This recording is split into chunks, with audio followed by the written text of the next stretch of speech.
ពេលនេះម៉ោង 2 ផ្សាយចេញពីស្ថានីយ៍វិទ្យុ Energy It's your name វេទិកាតន្ត្រីសុទ្ធ Energy ម៉ៃសម្រាប់អ្នក Radio number 1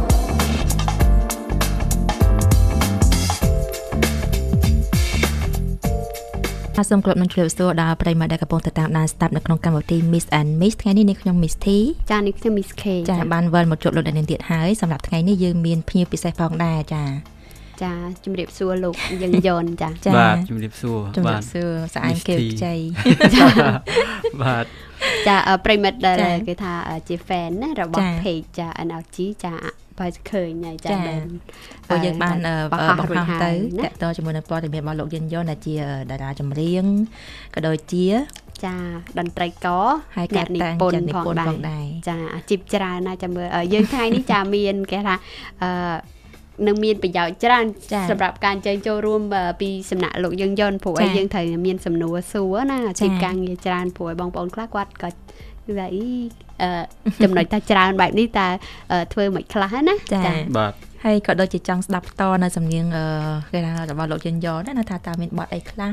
ហើយបទដែលល្បីហ្នឹងដែលបានធ្វើឲ្យគេថាមិនអ្នកស្ដាប់បានគ្រប់គ្រងពីមុនមកមាន fan ច្រើនណាចាអូខេ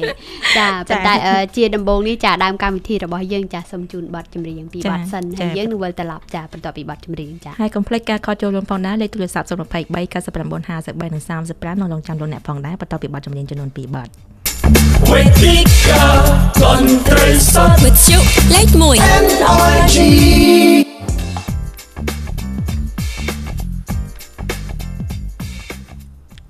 ចាដោយបានជម្រាបពីខាងដើមអញ្ចឹងចាសម្រាប់កម្មវិធី Miss and Miss ថ្ងៃនេះយើងមានភេកិត្តិយសចាលោកយិនយន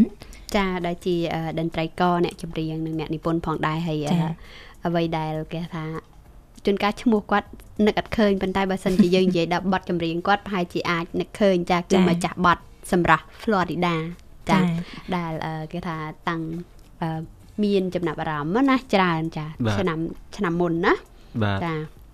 អូខេឥឡូវយើងចូលមកដល់ចាតកតងនឹងបទសម្ភាសន៍របស់យើងចាជាដំបូងចាសូមឲ្យលោកចែកចម្លែកតកតងទៅនឹងប្រវត្តិរូបសង្ខេបរបស់លោកចាមានស្រុកកំណើតចាបងប្អូនអីចាពីខាងណាពីខាងណីដែរចាបាទសូមអរគុណខ្ញុំស្រុកកំណើតនៅខេត្តកំពង់ធំបាទអូចាបាទអ្នកកំពង់ធំទេបាទអញ្ចឹងហើយបងប្អូនបាទបងប្អូនខ្ញុំមាន7នាក់ចាគួរសមដែរណា7នាក់ហើយស្រីតែមួយអូក្រៅនឹងចាលោកយើងយន់ជាកូនទីប្រមាណចាខ្ញុំជាកូនទី3បាទចាកូនទី3ណាចាហើយក្នុងនាមខ្លួនចាគេហៅថាជាអ្នកចម្រៀងជាខាងដូចថាចូលប្រឡូកនៅក្នុងសិល្បៈបងប្អូនដទៃទៀតមានគេថាមានខ្សែស្រឡាយអីមកតកតងនឹងសិល្បៈនឹងដែរអត់ទេបាទបើនិយាយថាអ្នកសិល្បៈជីតារបស់ខ្ញុំក៏ធ្លាប់អ្នកលេងភ្លេងការដែរចាហើយឪពុករបស់ខ្ញុំគាត់អ្នកលេងភ្លេងការគូត្រូសោអូអញ្ចឹងគេថាយើងក៏មានជាគេឈាមជ័រណាចាហ្នឹងហើយជានេះដែរចាហើយតកតងទៅនឹងប្រវត្តិការសិក្សាវិញចាបាទប្រវត្តិការសិក្សាវិញខ្ញុំបញ្ចប់បរិញ្ញាបត្រអក្សរសាស្ត្រអង់គ្លេសហើយនឹងអនុបណ្ឌិតផ្នែកគ្រប់គ្រងពាណិជ្ជកម្មបាទចាគេកម្រិតសិក្សាវាមួយបែបទៅណាចាប៉ុន្តែអាជីពការងារវាផ្សេងគ្នាចាមួយបែបអាហ្នឹងយ៉ាងមិនដែរចាហេតុអីបានជានាំផ្លូវលោកគេហៅថាបែកជា2អញ្ចឹងចាបែកជា2ដោយសារខ្ញុំគិតថាវាគួរតែដើរទន្ទឹមគ្នានៅពេលដែលខ្ញុំប្រឡងជាប់បាត់ឌុបខ្ញុំឡើងមកភ្នំពេញប្រឡងចូលសាកលវិទ្យាល័យអត់ជាប់អីទាំងអស់អញ្ចឹងយើងចូលចិត្តសិល្បៈដែរខ្ញុំហាត់នៅដើរហាត់សិល្បៈតាមក្លឹបតាមអីចឹងណាចាបាទហើយដល់ពេលយើងបានលុយពីសិល្បៈមកខ្លះយើងយកលុយហ្នឹងទៅបង់ទៅសាលាណាបង់រៀនសាលាបាទជាទូទៅខ្ញុំហាត់សិល្បៈឬក៏ធ្វើការជាមួយសិល្បៈពេលថ្ងៃយប់ឡើងរៀននៅសាកលវិទ្យាល័យអូ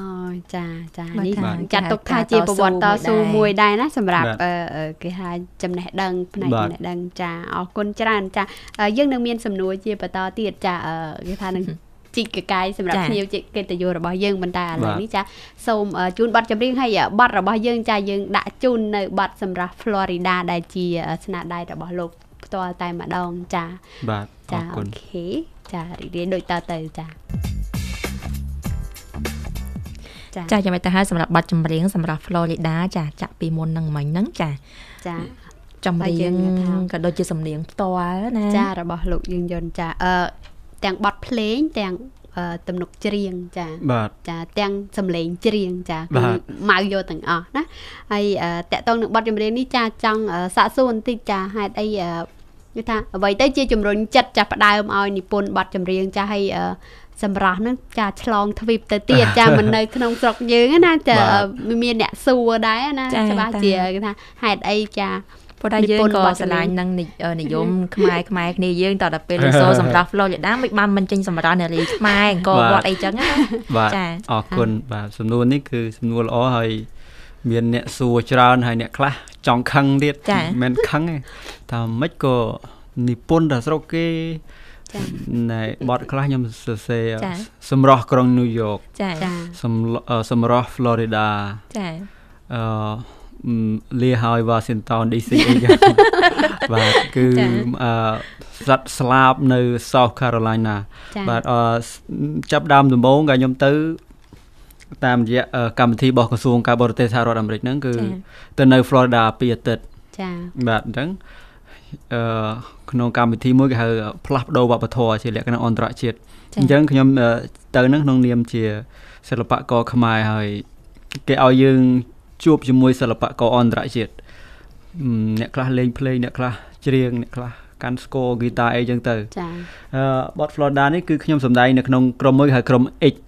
ក្រុម X ហ្នឹងគឺយើងអាចជ្រើសរើសអ្នកណាដែលទៅជាមួយយើងហ្នឹងចូលរួមចាស្ម័គ្រចិត្តចូលរួមជាមួយគ្នាអញ្ចឹងទៅដំបូងហ្នឹងសម្ដែងដំបូងគឺសម្ដែងក្រុម X ហ្នឹងឯងក្រុម X ហ្នឹងក៏ខ្ញុំនឹកឃើញថាគួរទៅសរសេរអីមួយអំពី Florida តាក់ទងបាទអង្គុយសរសេរ 4-5 ថ្ងៃអត់ចេញដល់ពេលហើយដល់ពេលមួយចេញដល់ពេលគេរៀបឲ្យសម្ដែងក្រុម X ហ្នឹងខ្ញុំចុះឈ្មោះសម្ដែងមុនគេចាបាទហើយខ្ញុំច្រៀងបទហ្នឹងនៅ Florida ទីក្រុងកន្លែងហ្នឹងហៅ The Bon Newsmania ចាបាទហើយដំបូងហ្នឹងច្រៀងហៅថាផ្សងព្រេងទាំងអស់គ្នាទេដោយអ្នកភ្លេងក៏មិនស្ដាប់ភាសាយើងបានដែរអ្នកភ្លេងអ្នកលេងហ្គីតាបាសធំមកពីញូវយ៉កក្រុងញូវយ៉កអ្នកវាយស្គរមកពីវេណេស៊ុយអេឡាអ្នកលេងហ្គីតាមកពីនីហ្សេរីយ៉ាចាបាទប៉ុន្តែអ្នកច្រៀងមកពីខ្មែរអ្វីជាចំណុចដែលធ្វើឲ្យលោកគេថាតែងពី Florida បាទតែងពី Florida ទី1គឺយើងទៅដល់កន្លែងហ្នឹងជាលើកទី1របស់យើងនៅសហរដ្ឋអាមេរិកហើយជាលើកទី1តែម្ដងដែលយើងទៅដល់ Florida ហើយវាដូចថាមិននឹកស្មានថាយើងទៅដល់ Florida មិនដូចខ្ញុំនិយាយថាមិនស្មានថាបានជួបភ័ក្របាទហ្នឹងហើយ Florida ហ្នឹងវាជាតំបន់មួយគេហៅថាឧបទ្វីបដែលព័ទ្ធទៅដោយសមុទ្រស្ទើរតែជុំវិញនៅសល់តែមួយជំហានបាទអញ្ចឹងសមុទ្រស្អាត Florida ហើយខ្ញុំបានជិះទូកគេឲ្យដើរលេងចុងសប្តាហ៍ហ្នឹងជិះទូកជាមួយនឹងសិល្បករដទៃទៀតហ្នឹងជិះទូកទៅមានអ្នកខ្លះលេងហ្គីតាមានអីចឹងខ្ញុំអត់នឹកឃើញអីនឹកឃើញតែពាក្យ Florida ខ្ញុំច្រៀងខ្ញុំក៏ច្រៀង Florida ជឿលេងចឹងណាខ្ញុំនឹកអត់អីអត់ឃើញទេ Florida រហូតពួកហ្នឹងគេចាំមើលខ្ញុំតែខ្ញុំច្រៀងអីតទៀតអត់មានអីមាន Florida ពួកហ្នឹងច្រៀងតាមខ្ញុំទាំងអស់ដែរបាទអញ្ចឹងបានន័យថាគឺថាកន្លែងហ្នឹងវាទីតាំងផ្ទាល់សម្រាប់ផ្ទាល់ណាវាគេធ្វើឲ្យចិត្តយើងហ្នឹងនឹកឃើញជាដំបូងណាច្រៀងទៅបាទច្រៀងឲ្យចម្រៀងដំបូងដែលខ្ញុំច្រៀងហ្នឹងគឺនៅក្នុង YouTube មានកម្មវិធី One Beat 2013ហ្នឹងហើយមានបងប្អូនគាត់ comment ដល់ពេលដែលបទហ្នឹងមានគេស្ដាប់ច្រើនដែរនោះគាត់ថាមិនក៏មិនសរសេរពីខ្មែរខ្លះបាទខ្ញុំថាខ្ញុំសរសេរពីខ្មែរមិនខ្លះទេច្រើនហើយបទពីអាមេរិកហ្នឹងតិចតួចហើយវាដូចជាការយើងចែករំលែកពីអ្វីដែលយើងឃើញដូចជាព័ត៌មានជាតិព័ត៌មានអន្តរជាតិហើយខ្ញុំដូចរីកាពីអាមេរិកដើម្បីឲ្យយើងស្គាល់ពីអាមេរិកពីFloridaតូចមួយចឹងដែលយើងចាក់ចម្រៀងអង់គ្លេសនៅក្នុងវិទ្យុចឹងមិនមែនយើងលើកតម្កើងអង់គ្លេសអាមេរិកអីទេយើងឲ្យមានខ្លះតែមិនមែនមានន័យថាឲ្យវាលើសលប់ជាងអ្វីដែលជារបស់ជាតិយើងទេបាទតាមពិតតែនៅក្នុងស្រុកច្រើនប៉ុន្តែអ្នកស្ដាប់គាត់អត់បានចាប់អារម្មណ៍ណាដល់ពេលបាន Florida មានអ្នកចាប់អារម្មណ៍ច្រើនទើបគាត់ដឹងថាគាត់បានស្ដាប់ដែរអីអញ្ចឹងចឹងគាត់មាន comment ដោយសារតែថាមានអ្នកថាលួចសម្លឹងយើងយកនៅក្នុងចិត្ត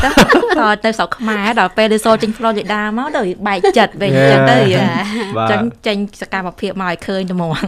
ទហ្នឹងហើយអរគុណច្រើនចាអានេះដោយសារអញ្ចឹងបានន័យថា ភាពជំរុញចិត្តបានន័យថាការធ្វើដំណើររបស់គាត់ទៅដល់ទីតាំងផ្ទាល់ចាវាធ្វើឲ្យគេថាអារម្មណ៍អ្នកនិពន្ធណាអាចទៅសេចេញមកបានចាអរគុណច្រើនចាឥឡូវនេះចាយើងចាសូមញ៉ាំងបរិយាកាសពេលនេះជួនប័ណ្ណចម្រៀងចំនួន2ប័ណ្ណបន្តមកជួបគ្នាបន្តជាមួយនឹងភ្ញៀវកិត្តិយសរបស់កម្មវិធី Miss and Miss ចាមុននេះយើងជជែកតាក់ទងជាមួយនឹងបទចម្រៀង Florida អញ្ចឹងធ្វើឲ្យអ្នកខ្មែរនៅខ្មែរនេះយើងអន់ចិត្តតែមិញឮសូរសំឡេងតាក់ទងជាមួយនឹងមកអមស្រែវិញមកអមស្រែនៅខ្មែរអញ្ចឹងធ្វើឲ្យគាត់ញញឹមឡើងវិញមានអ្នកណាគេមិននៅអ៊ីនយ៉នគេថាមកអមស្រែនៅទីនេះណាព្រោះមិញចឹងកយគុណមើលពពកក៏បាទនេះគឺជាចម្រៀងរបស់លោកកៅយត្រាទេបាទគាត់ជាអ្នកនិពន្ធខ្មែរយើងគាត់មានរហស្សនាមថាកំពូល IT ស៊ីអំបិលចាមិនទៅហ្នឹងគាត់និពន្ធបទហ្នឹងហើយទាំងបទភ្លេងទាំងទំនុកច្រៀងហ្នឹងគឺគាត់និពន្ធគាត់ទៅអាមេរិកហើយគាត់តែងបទនេះមកគឺដើម្បីឲ្យជាអ្នកច្រៀងបាទឲ្យខ្ញុំជួយច្រៀងហើយនឹងមិត្តស្រីរបស់គាត់នៅស្រុកខ្មែរអូចាជូនទៅខាងបាទចឹងក៏ឲ្យយកអ្នកច្រៀងដល់ពេលស្ដាប់ទៅស្មើយកលងនៅខាងនេះណាទៀតចឹងណាចាហើយបទចម្រៀងនេះដែរគឺគេថាជាបទថ្មីមែនទេចាដែលគេថាជាសម្រាប់ឆ្នាំ2015ចាតើលោកគិតថាមានបទចម្រៀងថ្មីនេះចំនួនប្រមាណបទចាសម្រាប់ខ្លួនឯងដែលបានធ្វើនេះចាក្នុងឆ្នាំ2015នេះមានច្រើនបទបាទមាន 5-6 បទដែលយើងក្រុមការងារដែលខ្ញុំសហការជាមួយ Studio Corporate ធ្វើដូចជាបទមិញហ្នឹងបាទមើលពពកចាបទបុប្ផាប្រេចតលបទមេឃអើយច័ន្ទអើយបោះកវីបការស់ស្ទឹងសែនចាបទកម្លាំងចិត្តគ្រួសារជាដើមបាទចាជាបទគេថាតែងនិពន្ធថ្មីណាទាំងទំនុកច្រៀងទាំងទំនុកភ្លេងចាហើយតើដូចថាដោយសារលោកចាក្នុងនាមជាអ្នកនិពន្ធគេថាច្រៀងសម្រាប់តែបទថ្មីចាតើមានគេថាក្នុងគោលបំណងទឹកចិត្តរបស់យើងសម្រាប់បទការតែងនិពន្ធថ្មីហ្នឹងចាជាអ្វីទៅចាបាទដោយសារថាមានមតិរិះគន់មួយចំនួនដែលយើងមើលឃើញថាយើងឃើញថាលើសលប់គឺយើងយកបទគេមកទាំងស្រុងទាំងកូរ៉េបទអាមេរិកខាងបទប្រទេសជិតខាងយើងហ្នឹងក៏ចម្លងពីគេឬយកបទគេមកចាក់អញ្ចឹងទៅមានមតិខ្លះថាសិល្បករខ្មែរយើងហ្នឹងគឺអសមត្ថភាពចាបាទហើយវាអាចជាការត្រូវហើយក៏វាមិនត្រូវទាំងស្រុងដែរដោយសារអញ្ចឹងយើងរកមធ្យោបាយខ្ញុំមានក្រុមការងាររបស់ខ្ញុំដែលជាអ្នកនិពន្ធក៏ដូចជាសិល្បករហើយយើងបានបង្កើតក្រុមមួយគឺ Studio Corporate ហ្នឹងគឺថាយើងរកមធ្យោបាយមិនបញ្ចេញដែលជាស្នាដៃរបស់ខ្មែរតាមលទ្ធភាពអាចធ្វើបានយើងបញ្ចេញក្នុងគុណភាពកម្រិតណាមួយយើងអត់ដឹងទេប៉ុន្តែយើងធ្វើឲ្យអស់ពីសមត្ថភាពហើយយើងបញ្ចេញដើម្បីឲ្យអ្នកចង់ស្ដាប់អ្វីដែលថ្មីចេញពីស្នាដៃកូនខ្មែរហ្នឹងគាត់មានអីស្ដាប់ដល់អ្នកគេចូលចិត្តបទបរទេសឬក៏ចូលចិត្តបទចម្លងទៅឲ្យគេចូលចិត្តចុះហើយចំណែកអ្នកដែលចូលចិត្តបទថ្មីយើងមានអីឲ្យគាត់ស្ដាប់ចាឲ្យមានទាំងពីរចឹងចុះចានេះថាជាគេចូលរួមចំណែកមួយតាក់ទងទៅនឹងគេថាការផលិតបទចម្រៀងចា original ចាណាបទថ្មីចាអូខេឥឡូវនេះយើងនឹងមានបទចម្រៀងថ្មីរបស់គាត់មួយបទទៀតចាជូនដែលមានចំណងជើងថាបុប្ផាប្រេចតលតែម្ដងចាជាគេថាជាបទចម្រៀងដែលនិពន្ធដោយលោកផ្ទាល់ទាំងបាទនេះគឺជារឿងដូចប្រឡំលោកមួយចឹងអាចស្ដាប់សិនចាំខ្ញុំប្រាប់ស្រាយតាមក្រោយអូខេចាប្រិមិត្តចាឥឡូវនេះជូនបទចម្រៀងឲ្យចាបើសិនជាមានចម្ងល់ឬក៏គេថាចង់ដឹងព័ត៌មានអីតាក់ទងនឹងចាភ្ញៀវកិត្តិយសរបស់យើងចាតាក់ទងនឹងការតែងនិពន្ធបទចម្រៀងការច្រៀងអីចាអាច call ចូលរួមបានចាលេខទូរស័ព្ទ023 99 53 35ឥឡូវនេះសូមជម្រាបជាមួយនឹងបទចម្រៀងបុប្ផាប្រេចតលតែម្ដងបន្តិចទៀតជួបគ្នាចាយ៉ាងម៉េចដែរសម្រាប់បទចម្រៀងបុប្ផាប្រេចតលមិញចាសូមឥឡូវនេះសូមការបកស្រាយតែម្ដងណាព្រោះអីជួនកាលឆ្ងល់ដែរថាអ្នកនិពន្ធចម្រៀងអញ្ចឹងភាគច្រើនតែមានរឿងខ្លួនឯងអីអញ្ចឹងទៅនិពន្ធឥឡូវបទហ្នឹងមិនដែរចាបទហ្នឹងកាលពីឆ្នាំ2014ហ្នឹងគឺខែ10ហ្នឹងខាងសង្កែ Art Gallery បាទវិចិត្រសាលសង្កែហ្នឹងគេបើកសម្ពោធថ្មីគេឲ្យសិល្បករភាគច្រើនអ្នកថតរូបអ្នកគំនូរអ្នកចម្លាក់ចាហើយនឹងសិល្បករតន្ត្រីគឺខ្ញុំណែជិះទូកមួយ ចេញពីបាត់ដំបងហ្នឹងគេថាពីបាត់ដំបងស្ទឹងសង្កែហ្នឹងរហូតដល់ព្រែកទាល់ទន្លេសាបហ្នឹងចាឃើញអីធ្វើហ្នឹងអ្នកគំនូគឺគូទៅឃើញអីក៏ដោយតាមផ្លូវហ្នឹងគូទៅអ្នកភ្លេងគឺថានិពន្ធភ្លេងតែតែខ្ញុំមិនដឹងនិពន្ធអីដល់ព្រែកទាល់បាទហើយសូមជម្រាបបងប្អូនថាបើបងប្អូនកើតមកជាខ្មែរបើសិនមកជាតិមិនបានទៅមើលព្រែកទាល់បាទគឺគួរឲ្យសោកស្ដាយមែនតើចាព្រោះជីវិតភាគច្រើនយើងនៅលើគោកតែជីវិតអ្នកព្រែកទាល់គឺនៅលើទឹកចាបាទគឺទៅដល់ហ្នឹងគឺហាក់ដូចជាផែនដីត្រឡប់ជា2អញ្ចឹងសម្រាប់ខ្ញុំចាកន្លែងហាត់ប្រាណអត់មានទេហាត់តែលើទូកអូខេស្អីក៏លើទឹកទាំងអស់ណាបាទយើងចង់ញ៉ាំដូងក៏ដូងលើទូកបាទស្អីក៏នៅលើទឹកដែរបាទហើយគឺវាដូច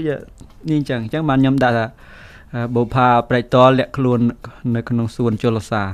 គឺអញ្ចឹងគឺខ្ញុំមិនចង់និយាយថាមនុស្សនៅរស់នៅលើទឹកទេប៉ុន្តែយើងគួរតែស្វែងយល់ជីវិតនៅរស់នៅលើទឹកធ្វើប្រហុកធ្វើផ្អកបាទហើយបើយើងចង់មើលការធ្វើផ្អកធ្វើប្រហុកអីក៏មានដែរហើយប៉ុន្តែខ្ញុំចង់រៀបរាប់អំពីការលក់បាយអញ្ចឹងតែខ្ញុំមិនដឹងនិទានរឿងអីអញ្ចឹងក៏បានថាលងស្នើលើអ្នកលក់បាយលក់ចាព្រោះឲ្យយើងដើរទៅណាឃើញចាអូខេអរគុណច្រើនចាប៉ុន្តែចាយើងវិលត្រឡប់ទៅគេថាការចាប់ផ្ដើមនៃអាជីពរបស់លោកជាអ្នកនិពន្ធអ្នកចម្រៀងនឹងវិញហ្នឹងតែចាប់ផ្ដើមឆ្នាំណាដែរចាបាទបើយើងនិយាយពីនៅរៀនខ្ញុំចាប់ដើមជាលក្ខណៈសាមញ្ញធម្មតាតែហ្នឹងយើងគិតថាធម្មតាចុះមានកម្មវិធីច្រៀងម្ដងម្កាលនៅសាលារៀនប៉ុន្តែខ្ញុំគិតថាខ្ញុំចាប់ដើមមែនតើខ្ញុំចូលហាត់សិល្បៈនៅភ្នំពេញនេះគឺឆ្នាំ2001នៅក្លឹប MSL ហ្នឹងចាគឺរៀនចម្រៀងបុរាណចម្រៀងសម័យបាទហើយសម្រាប់តែងនិពន្ធខ្ញុំនៅតែបន្តអញ្ចឹងតាំងពីឆ្នាំ97មកប៉ុន្តែស្នាដៃទាំងអស់ហ្នឹងវាដូចថាវានៅមានកម្រិតនៅឡើយចាហើយដល់ពេលស្នាដៃខ្ញុំគិតថាល្អដែលអាចទទួលយកបានសម្រាប់គ្រូខ្ញុំបាទនឹងឆ្នាំប្រិមិត្តអ្នកស្ដាប់ផងគឺឆ្នាំ2002ចាជាមួយនឹងអីគេដែរចា2002ខ្ញុំសរសេរចម្រៀងដែរហើយដល់2003បាទជាប់ពានរង្វាន់ផ្នែកសរសេររឿងល្ខោនបាទល្ខោនយីគេបាទមានន័យថាខ្ញុំចូលចិត្តច្រៀងហើយនឹងនិពន្ធប៉ុន្តែការនិពន្ធគេទទួលស្គាល់មុនគេចាតាមពិតយើងចាប់ផ្ដើមចង់ច្រៀងមុនបាទច្រៀងបាទប្រឡងចម្រៀងលើកណាក៏ធ្លាក់ដែរអត់ដែរជាប់តាំងពី2005ដល់1995 96អីហ្នឹងនៅក្មេងៗអាសាប្រឡងដែរតែអត់ដែរជាប់អីទេចាប៉ុន្តែគេថាលេចធ្លោជាមួយនឹងការតែងនិពន្ធវិញចាអូខេមិនថ្មីទេឥឡូវហ្នឹងយើងមានស្នាដៃយើងច្រើនយ៉ាងហោចណាស់ក៏ថាប្រិយមិត្តអ្នកស្ដាប់គាត់ស្គាល់បដាហើយមិនចឹងទេស្គាល់បដាច្រើនគួរសមជាងមុនបាទចាអូខេអរគុណច្រើនសម្រាប់ក្នុងតាំងទី1នេះកិច្ចសម្ភាសទេពកោសល្យរបស់អ្នកជាមួយលោកយឹមយ៉នចាគេថាបានរំកិលមកដល់ហើយណាអញ្ចឹងទៀតសម្រាប់ព័ត៌មានបន្ថែមក៏ដូចជាក្រាចង់ដឹងច្បាស់អំពីគេថាផលលំបាកចាហើយក្តីសម័យអីរបស់លោកផ្ទាល់ចាយើងនឹងបន្តទុកមិនខ្លះទៀតទេណាចេញពីគេហៅថាខាងវិស័យសិល្បៈរបស់ខ្មែរយើងចាអញ្ចឹងទេសូមកុំភ្លេចការខលចូលរួមលេខទូរស័ព្ទ023 99 50 35លោកយើងយកនឹងនៅតែបន្តរហូតដល់ម៉ោង4 រសៀលផងដែរអញ្ចឹងទេតាំងទី2នៅរងចាំបន្តពីបទចម្រៀងដែលជាចំណងដៃចុងក្រោយក្នុងតាំងទី1នេះហើយជួបគ្នាបន្តចា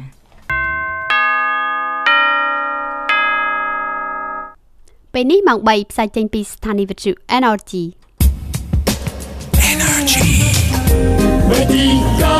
on prison វិទ្យុលេខ1 Energy ម៉ៃសម្រាប់អ្នក Radio number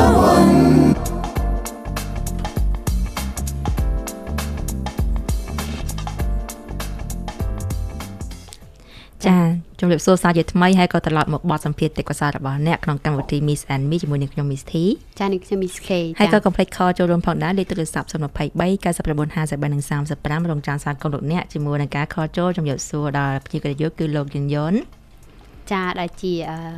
ចាអ្នកចម្រៀងចាតន្ត្រីករផងហើយអ្នកនិពន្ធផងដែរចាអញ្ចឹងទេចង់ដឹងទេពកោសល្យកាន់តែច្រើនហើយក៏ដូចចង់ដឹងតាក់ទងជាមួយនឹងចាគេថាគាត់ក៏មានការងារចាមួយចំនួនដែរតាក់ទងនឹងការលើកស្ទួយវិស័យសិល្បៈរបស់យើងចាហើយសំណួរនេះយើងនឹងបន្តចាតាក់ទងនឹងអាជីពការងាររបស់គាត់ចា បន្ទាប់ពីបទចម្រៀងចា ហើយក៏ប៉ុន្តែចង់បន្ថែមជានឹងទៀតដែរបើសិនជាប្រិយមិត្តរបស់យើងបើសិនជាចង់ថាខចូលរួមមកអត់ដឹងថាសួរពីអីណានេះខ្ញុំសូមលើកបន្តិចចូលតាក់ទងជាមួយនឹងដោយសារលោកយើងយន់គាត់ចេះចម្រៀងផងចេះតែនិពន្ធផងចេះបទភ្លេងផងអញ្ចឹងហើយបើសិនយើងស្រឡាញ់ខាងផ្នែកសិល្បៈយើងចង់ចូលច្រៀងដែរយើងជំរាបសួរគាត់ទៅថាចូលច្រៀងមិនខ្លះហើយខ្ញុំចង់ចូលជាសមាជិកអីដែរអញ្ចឹងតាក់ទងតាមណាអីចឹងណាងាររបស់គាត់ណាចាអរគុណឥឡូវនេះសូមជូនបទចម្រៀងដែលជាស្នាដៃផ្ទាល់របស់លោកយើងយន់តែម្ដងចាសំនៀងផ្ទាល់ចាបទអីដែរលោកយើងយន់ចាបាទឲ្យបងប្អូនស្ដាប់សិនសម្រាប់ចាតាមក្រោយចាឥឡូវនេះជូនបទចាជូនតែម្ដងហើយបន្ទាប់មកយើងនឹងសាកទាយចំណងជើងមកថាចំណងជើងមានចំបទអ្វីណាចាមិញបានស្ដាប់លឺហើយសាក់ទាយចំណងជើងមើលចាអ្នកទាយត្រូវចាជូនបទចម្រៀងស្ដាប់ចាំមកពេញមួយខែហ្មងចានៅលើ YouTube មានអាល់ប៊ុមស្រាប់ហ្នឹងចាមិនស្ដាប់បានពាក្យខ្លះពាក្យកលឹះមានអីគេស្ទឹងសែនមានអីចឹងទៅតែមិនខ្លះទៅនាមដឹងមិនទេណាបាទខ្ញុំប្រាប់តែម្ដងទៅព្រោះដឹងតែបងប្អូនទាយក៏ពិបាកត្រូវដែរបាទគឺបទនេះគឺទំនុកពាក្យពេចន៍គឺអត្ថន័យហ្នឹងគឺលោកស៊ូខេមរិនបាទលោកស៊ូខេមរិនហ្នឹងដែលគេហៅថាកវីម្ចាស់ស្ទឹងសែនក៏ដាក់ជាមួយចឹងឬក៏គេហៅថាកវីបការរស់មានន័យថាពាក្យពេចន៍របស់គាត់បើបងប្អូនស្ដាប់មិនបានស៊ីជម្រៅទេបាញ់ហ្នឹងគឺថាធម្មតាដែរបើយើងស្ដាប់ទៅគឺគ្រប់រូបភាពទាំងអស់ឃើញបាទឧទាហរណ៍ថាវិធីត្រង់ភ្លឹងស្ទឹងដេកក្រោមស្ពានត្រែងត្រោះដោះគៀនអៀនខែរណូចវាគ្រប់រសជាតិបាទស្ដាប់ទៅគឺណៃណងល្អមែនតើហើយយើងទៅសេបទភ្លេងរហូតដល់7ខែបានចេញបទចាហើយចំណងជើងចាមិញហ្នឹងគឺបទមេឃអើយចាន់អើយចាមេឃអើយចាន់អើយឥឡូវអនុញ្ញាតទាញដែរណាទទួលប្រិយមិត្តរបស់យើងមួយរូបដាច់ទៅវិញហើយចាព្យាយាមខលចូលម្ដងទៀតណាចាលេខទូរស័ព្ទ023 99 5335ចាអូខេឥឡូវគេថាមិញហ្នឹងប័ណ្ណចម្រៀងចាគេថាហាត់រៀនចាច្រើនហាត់អត់ត្រូវដូចថាដាក់បទភ្លេងមេឡូឌីខ្ញុំអ្នកនិពន្ធបទភ្លេងហ្នឹងក៏បទហ្នឹងគឺ3នាក់ស្នាដៃ3នាក់លោកស៊ូខេមរិនទៅសេទំនុកច្រៀងបាទហើយខ្ញុំទៅសេបទភ្លេងចាសុភាបរោះគាត់អ្នកសម្រួលតន្ត្រីចាត្រូវមានការសហការគ្នាច្រើនគ្នាដែរណាហើយគេថាពីបុគ្គលផ្សេងគ្នាដើម្បីចេញបទចម្រៀងមួយចាមានអត្ថន័យចាហើយឥឡូវនេះចាយើងទទួល color មួយរូបចាតើយ៉ាងម៉េចហើយចា technical ចាមិនសូវជាប្រសើរទេដាច់ទៅវិញហើយចាអូខេអរគុណច្រើនចាឥឡូវនេះយើងត្រឡប់មកចាតកតងទៅនឹងគេហៅថាអាជីពការងារចាដឹងថាលោក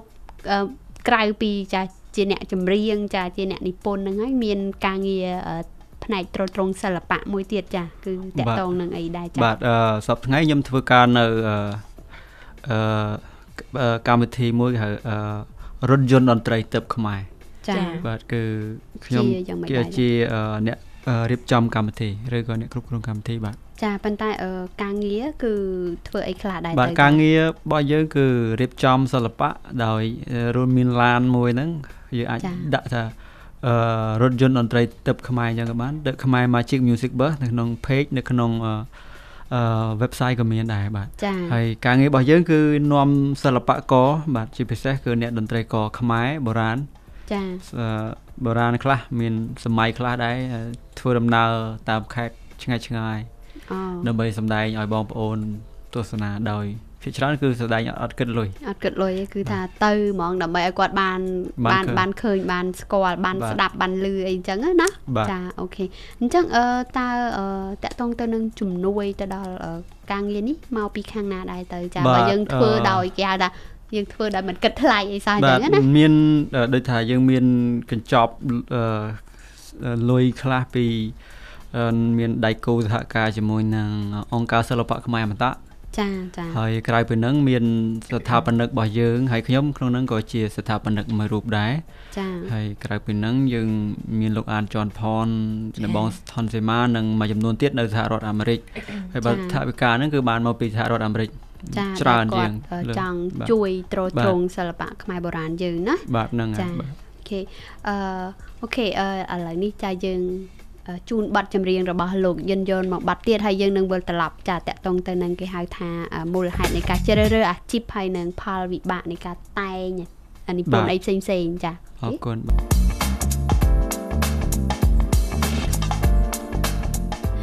ចាផ្លាស់ប្ដូរអារម្មណ៍ជាមួយបទចម្រៀងបាញ់មិញគឺគេថាចង្វាក់ក្បាច់ចាហើយសម្រាប់អារម្មណ៍ចំណេះអារម្មណ៍សម្រាប់សប្តាហ៍នេះយើងផ្លាស់ប្ដូរទៀតណាប៉ុន្តែមិនអ្នកស្ដាប់របស់ពួកយើងថាជាបានឮសូរបទអន្តរជាតិញាក់ហើយក៏ដូចជាបទតែថាពោពេញក៏ដោយក្តីស្នេហ៍តែមួយរយៈនេះពីម៉ោង 2 នេះដល់ម៉ោង 4 គឺថាយើងឮសូរបទតាក់ទងជាមួយនឹងឯកផលិតប្រពៃណីខ្មែរធម្មជាតិចាវប្បធម៌របស់យើងចាគេថាជួនកាលទៅក្នុងនាមជាអ្នកនិពន្ធខាងគេថាបទថ្មីមួយណាដែលចាលោកយន្តគាត់ថាមានប្រវត្តិជាមួយនឹងឧបករណ៍ភ្លេងបុរាណផងអញ្ចឹងទៅមានបទគេហៅថាប្លែកចំណៃអារម្មណ៍ចាតាក់ទងទៅនឹងឧបករណ៍ភ្លេងខ្មែរបុរាណលោកយន្តអាចលេងបានឧបករណ៍អីខ្លះដែរចាបាទខ្ញុំបាទអាចលេងបានពីរឧបករណ៍បាទទី1គឺត្រសោហើយនិងស្គរយីគេចាតែយករវាងពីរហ្នឹងតើពេញចិត្តមួយណាហើយគាត់ថាសម្រាប់ការឡើងសម្ដែងពេញចិត្តយកឧបករណ៍ណាមួយឡើងសម្ដែងបាទដំបូងឡើយខ្ញុំចេះស្គរយីគេខ្ញុំចូលចិត្តស្គរយីគេជាងចាចេះគូត្រក្រោយមកហើយទេបាទប៉ុន្តែការឡើងសម្ដែងឡើងសម្ដែងជនណាទាំងពីរជនណាមានវាយស្គរជនណាមានគូត្រខ្លះអមជាមួយនឹងការសម្ដែងបាទតកតងនឹងការរៀនចាឧបករណ៍ភ្លេងបុរាណខ្មែរយើងមានគេថាការលំបាកអីខ្លះដែរទេចាបាទពិបាកដែរដែលវាយស្គរយីគេហ្នឹងដំបូងឡើយមិនចេះគូហ្នឹងណាគូវាយខ្ទេចខ្ទីហើយពីងប៉ោតចានបាយហ្នឹងគេស្ដីឲ្យដែរ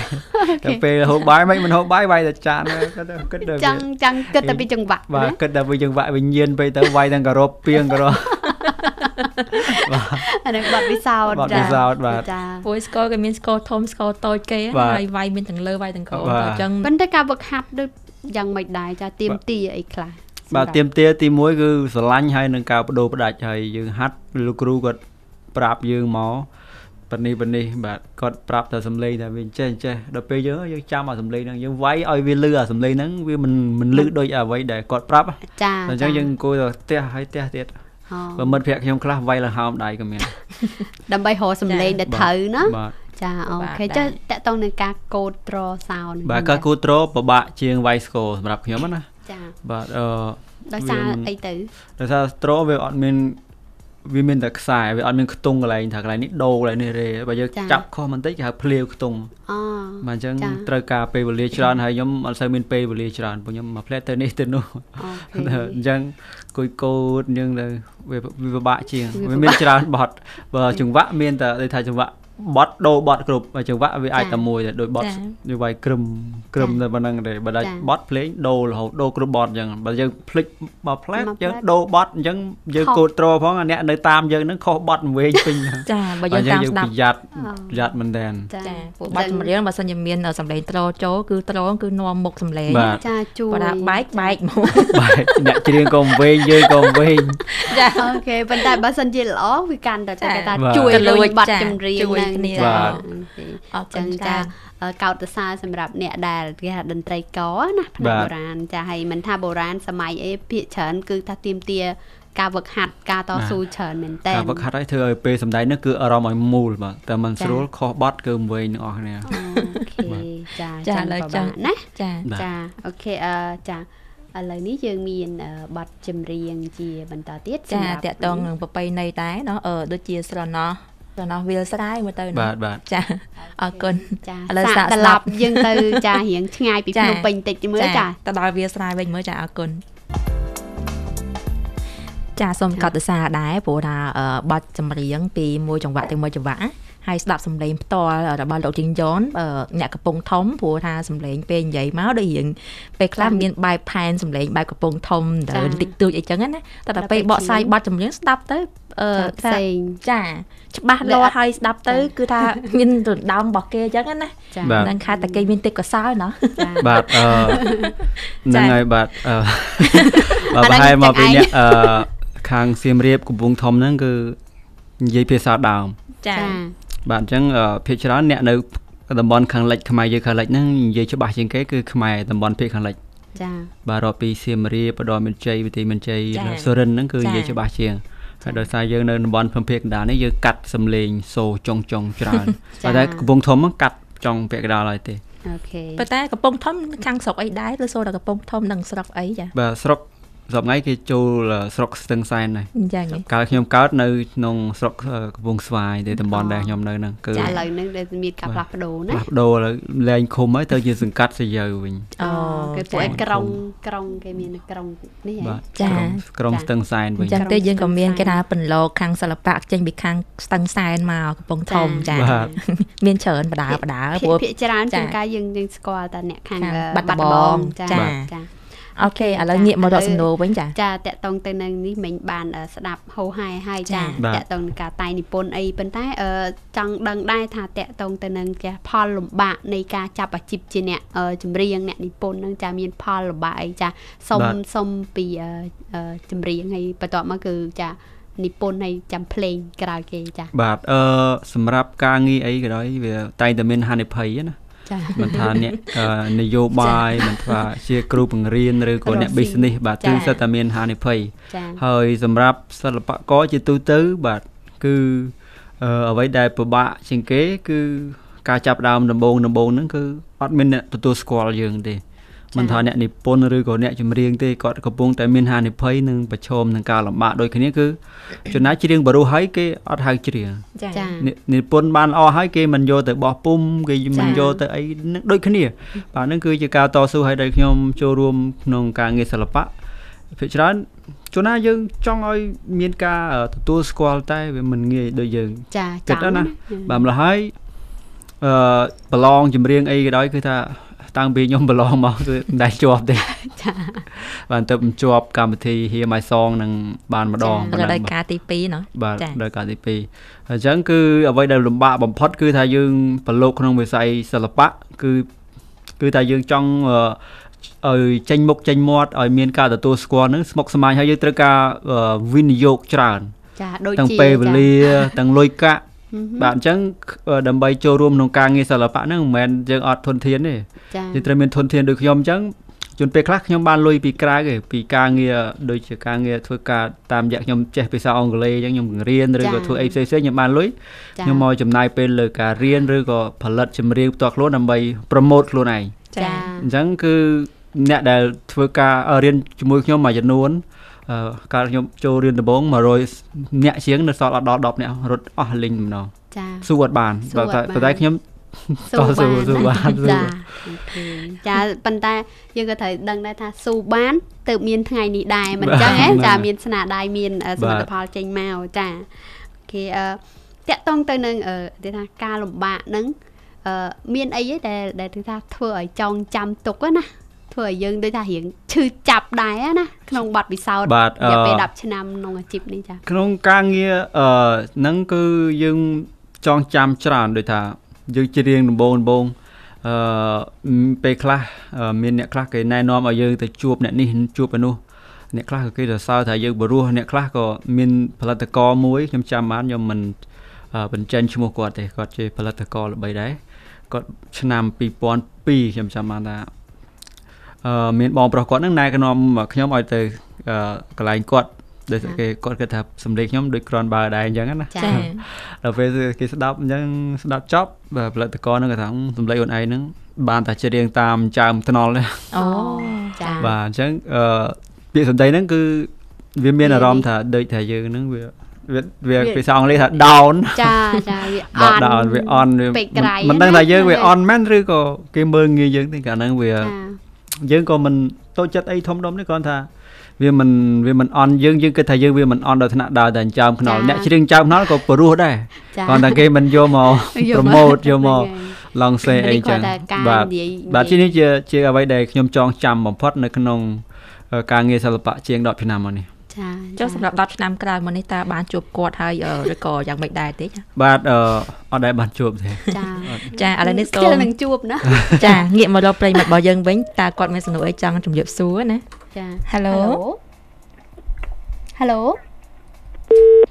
អាយចាដាច់ទៅវិញហើយចា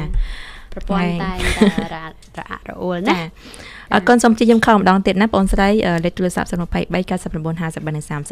50 ចាហើយយើងក៏បានដឹងដែរថាគេថាភាពប្រឈមប៉ុន្តែតកតងទៅនឹងគេថាយើងមានការតស៊ូចាភាពប្រឈមគេថាការលំបាកអីផ្សេងណាទទួលរងចានៅគេថាមានអ្នកអបអរនិងអ្នកមិនអបអរមិនអញ្ចឹងមានអ្នកជន់ពីលើក៏មានអីចឹងទៅចាវាមានច្រើនគេខ្លះច្រើនយ៉ាងចាប៉ុន្តែតកតងទៅនឹងគេថាឱកាសចេញពីអាជីពសិល្បៈនេះតើក៏ឃើញថាលោកយើងយល់បានអញ្ជើញទៅខាងក្រៅប្រទេសច្រើនដែរអញ្ចឹងណាតើយល់យ៉ាងម៉េចដែរចាបាទខ្ញុំចេញទៅក្រៅប្រទេសច្រើនដោយសារទី1ខ្ញុំរៀនបុរាណច្រើនចាបាទអ្នកខ្លះឃើញខ្ញុំរៀនស្មូតហ្នឹងគេថារៀនស្មូតអីសម័យនេះហើយមានតែស្មូតតាមវត្តទេខ្មោចទេចាអញ្ចឹងក៏មានបាទប៉ុន្តែបើសិនតែខ្ញុំគិតមិនច្រឡំទេខ្ញុំជាប់ទៅអាមេរិកឬក៏ទៅបណ្ដាប្រទេសផ្សេងគឺដោយសារស្មូតបាទឧទាហរណ៍ដូចខ្ញុំទៅអាមេរិកអញ្ចឹងគណៈកម្មការជ្រើសរើសអន្តរជាតិហ្នឹងគាត់ប្រាប់ខ្ញុំគាត់ថាខ្ញុំយំនៅពេលដែលអ្នកឯងស្មូតគាត់ថាខ្ញុំបានស្ដាប់អ្នកឯងស្មូតខ្ញុំយំតែខ្ញុំសម្រេចចិត្តរើសអ្នកឯងមកគាត់ប្រាប់ខ្ញុំកាលហ្នឹងយើងផ្ញើ link YouTube របស់យើង Smooth យើងអីហ្នឹងបែបជា Smooth ទៅឲ្យវិញចា Smooth ខ្ញុំផ្ញើទាំង Smooth ទាំងយីគេទាំងចម្រៀងសម័យទាំងអីទាំងអស់ខ្ញុំ control ខ្ញុំ voice call អីផ្ញើទៅឲ្យគេទាំងអស់ចាប៉ុន្តែអ្វីដែលគេចាប់អារម្មណ៍ខ្លាំងណាគឺសម្លេង Smooth ពួកអីនិយាយទៅជាក់ស្ដែងចាប្រទេសយើងរៀងដូចជាមិនសូវសម្បូរទេពួកអីដោយសារមានតែការគិតឃើញថាសម័យនេះទៅហើយណានៅរៀនស្មូតដូចទៀតណាជួនកាលយើងមើលរំលងចាហើយណាមួយសម្រាប់ការស្ដាប់ហ្នឹងស៊ាំទៅជាតាក់ទងលើសូរសាច់ភ្លេងអីចឹងណាប៉ុន្តែតាក់ទងជាមួយនឹងសាច់សំនៀងផ្ទាល់ស្មូតលើគោកបែបនេះវាហាក់បីដូចជាដកនៅជាប់អារម្មណ៍ហើយគេថាប្រម៉ូបញ្ចូលអស់ណាបាទអូខេចាអរគុណចាហើយតាក់ទងនឹងការស្មូតនេះចាលោកយើងយន់ចានឹងគេថាបញ្ចេញណាសំនៀងស្មូតផងដែរកម្មវិធីនឹងស្នើសំណូមពរដល់លោកយើងយន់បញ្ចេញនៅសំនៀងផ្ទាល់តាក់ទងស្មូតហ្នឹងនៅចុងម៉ោងប៉ុន្តែពេលនេះសូមចាក់បទចម្រៀងផ្លុំកែននឹកនាងដែលជាសំនៀងផ្ទាល់របស់លោកយើងយន់ថាតើមានអត្ថន័យនឹងបទភ្លេងប្រយោជន៍យ៉ាងណាសាស្ដាប់ទាំងអស់គ្នាបន្តមកងាកមករកកម្មវិធី Miss and Miss បន្តទៀតចាកន្លែងទៅជក់ចិត្តតាក់ទងជាមួយនឹងគេថាបកស្រាយពី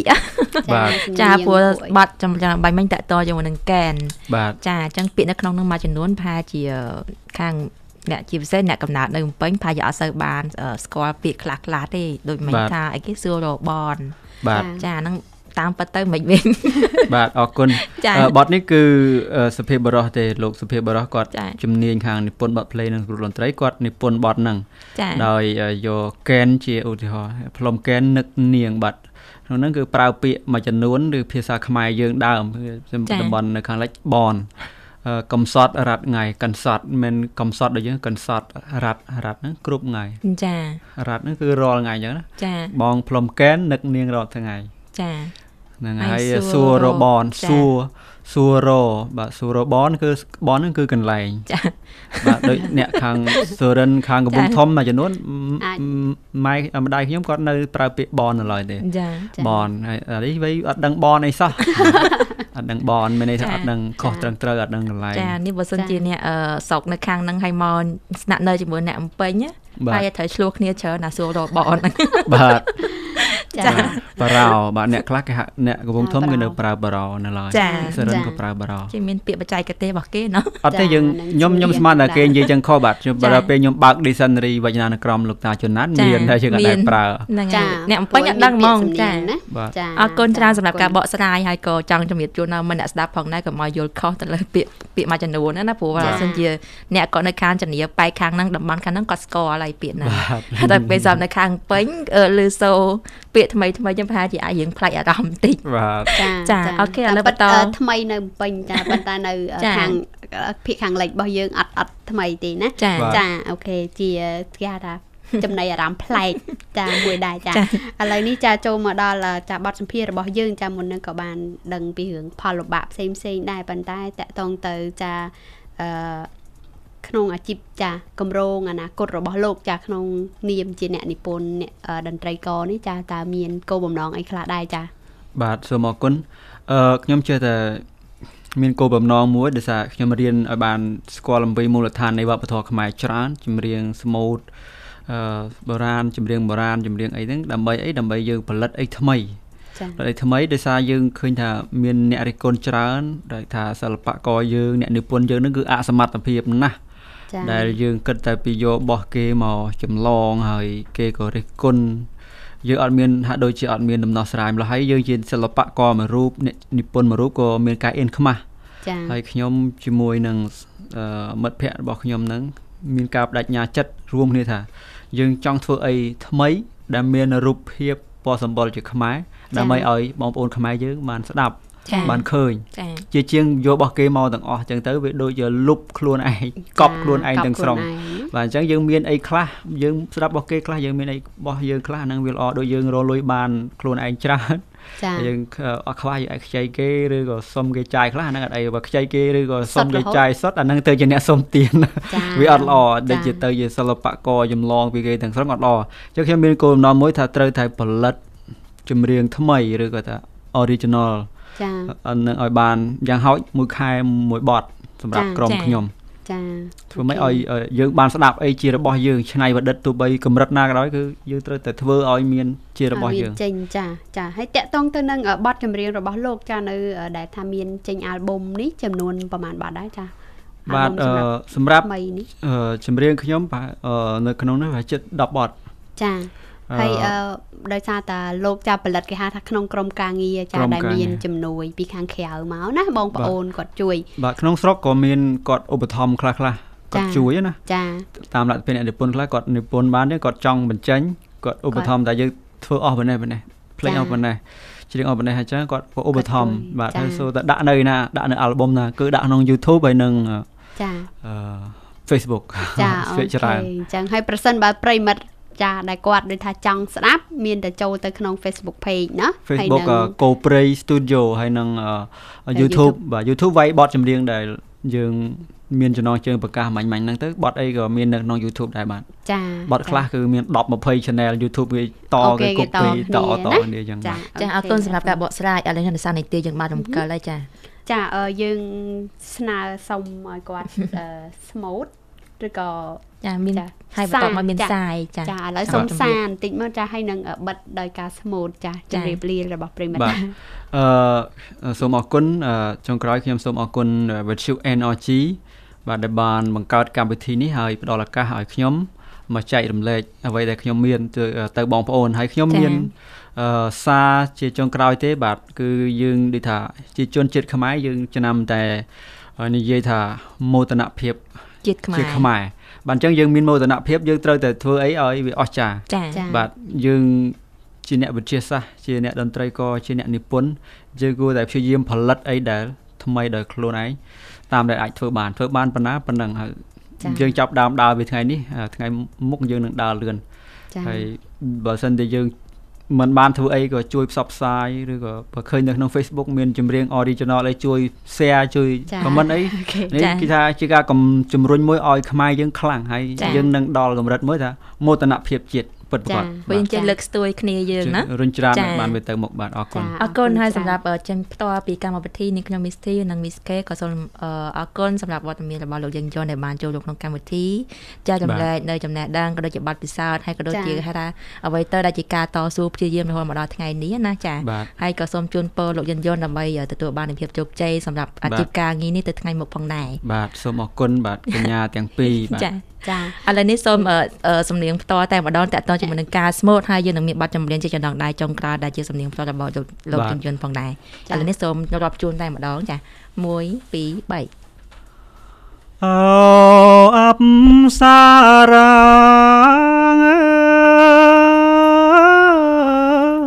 អើយបងអួតកាយាលើប្រា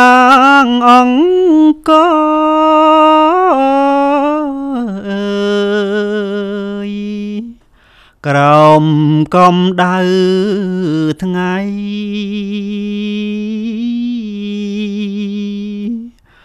រងភយងភ្លៀងផ្គរនាងនៅតែឆង